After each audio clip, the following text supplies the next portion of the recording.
Despite the many galaxy-spanning civilizations which have existed throughout Star Wars history, there are some inhabitants of the galaxy with minimal or no contact with galactic civilization, many of whom have only achieved a primitive level of technology. Today, we're going to look at one of them which developed something akin to a religion based on their limited contact with the Empire. The planet Dantooine had long been in some kind of contact with the galaxy.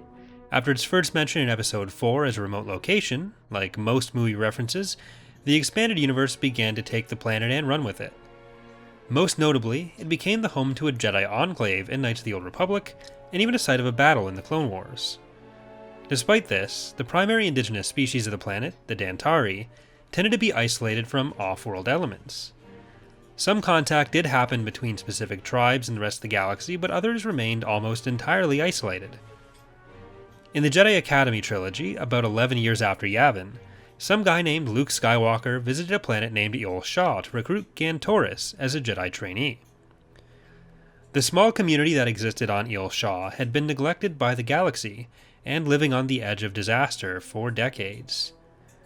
With Luke's new contact, Leia began plans to evacuate the planet and move them to Dantooine, a much better environment for them.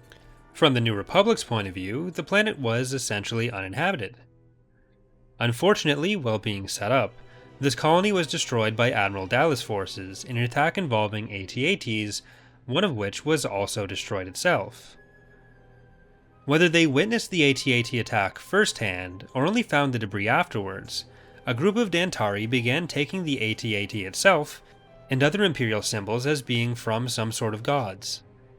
Anakin Solo, in Dark Tide Onslaught, one of the books in the Yuuzhan Vong War, almost 15 years later, muses that to the Dantari, the colonists, though unarmed and brutally massacred by the Imperials, would have seemed to be outside invaders, and to them, the battle with the AT-ATs would have looked like a fight between the gods that removed the trespassers.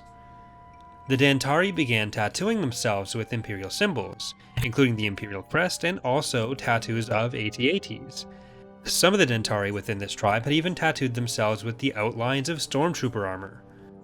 Although they did deify the Empire in this way, they didn't really have any concept of what the Empire itself was, and after an initial surprise, they were quite friendly towards Anakin Solo and Mara Jade, seeking to help Mara, who had been ill for some time after being poisoned by Yuuzhan Vong agent Na Maynor with bioengineered Coom spores.